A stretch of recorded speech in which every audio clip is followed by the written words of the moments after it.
Well, it's a shock and a setback, but it's just a setback. This man, I mean, he will do his best to get over this as quickly as possible. I mean, it's the good news of today. It's that the outcome's positive, and he started treatment already. So obviously, they're confident that they can lick this cancer. I mean, we don't know what cancer it is. There's hundreds of different cancers, and we don't know. And I think that's just as well. But he's asked for privacy, and I'm sure he'll get that. We won't be bothering him, and hopefully he'll be back, full harness soon. But in the meantime, of course, his old program has been rearranged. I mean, Camilla will do some of it, the Queen will do some of it, and I'm sure William will step in and help out. But he's not going to. He's not panicking. He's carrying on when he's doing his red boxes and his affairs of state in between getting treatment. And I'm sure he'll take regular exercise as he always does. But the thing that surprised me most was that how happy he looked yesterday at church, low in church, and leaving the hospital was cheerful. And I was working with Queen Camilla on Friday at Cambridge, and she was in great spirits, happy, laughing, not at all like she had the cares of a worried wife, And so I think they must be getting good news from the consultant. And probably the best news was during the enlarged prostate operation, this cancer was detected.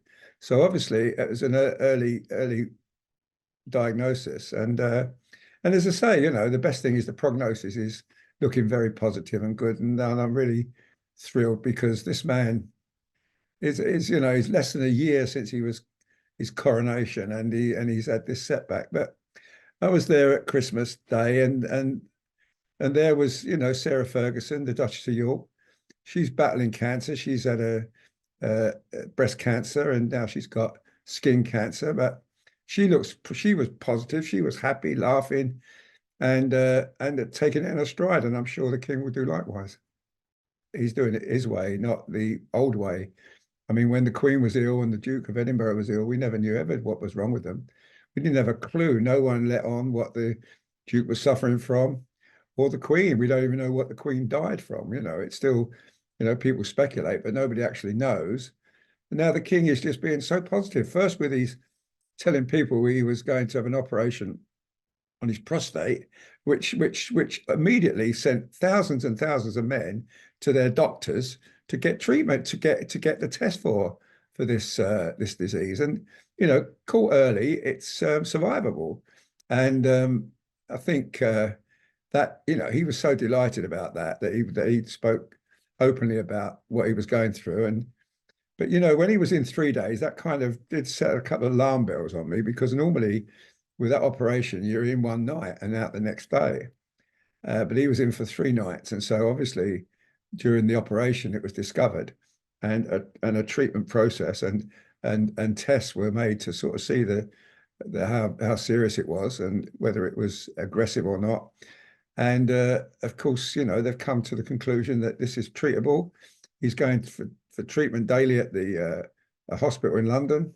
He's moved back into London. The Royal Standard's flying above Buckingham Palace, and as far as he's concerned, he's going to fight this and beat it, and he will. He's an incredible man. He will. I mean, he's a very fit man. He's very careful about his diet. He just eats organic food. He never eats lunch. He eats very sparingly. He's almost the same weight. I can always remember. I mean, I've been working with him for over 40 years, and he was a bit thinner when he was younger, but he's not put on an awful lot of weight, and he looks good. But he's it's a shame really, because I mean, he's, let's just say, less than a year since he was crowned, and this he's had this first the setback of the prostate problem, and now of course he's facing the daily treatment to cure him of this other cancer. But look, I mean, the Prime Minister said he's very hopeful that he's going to make a full recovery. So am I, and I think, people will be praying for him in churches at this weekend. And he will appreciate that, a very spiritual man himself.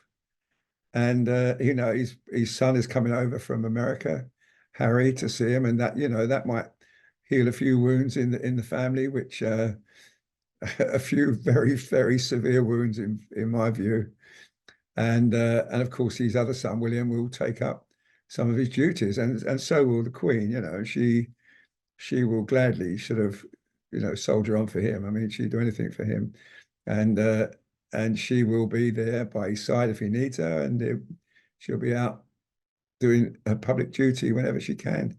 Obviously, he rang Harry and told him that, as he rang all his family, his siblings, and his other son, William, and Harry, and then of course Harry immediately changed his plans. I think he's in Canada at the moment, and going to come to London as soon as possible and spend time with his father. And that will give the king a big boost to see Harry.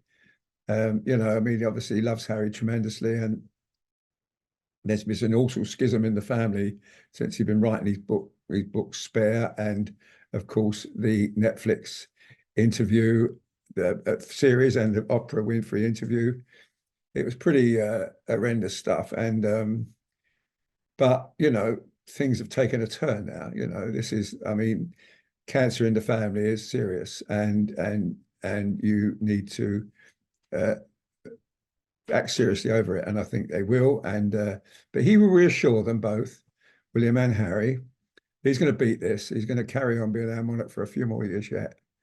And I wish him well personally, having worked with him so long.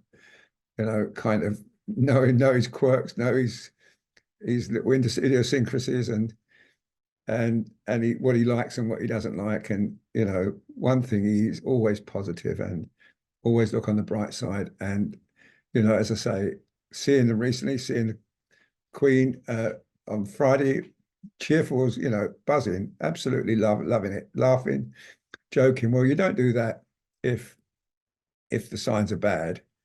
And when I got this news early on today, it was a shock to me, because I've experienced cancer in my own family, and it's not pleasant. And when you're dealing with it as a family, you have to try and be positive, because if you're not, it can be totally depressing. And if seeing the king in the photographs in the papers this morning, and working with the Queen on just 2 days ago, last Friday, they were so cheerful and happy, and so I think we as a nation have got to sort of think like that as well, and just wish him well.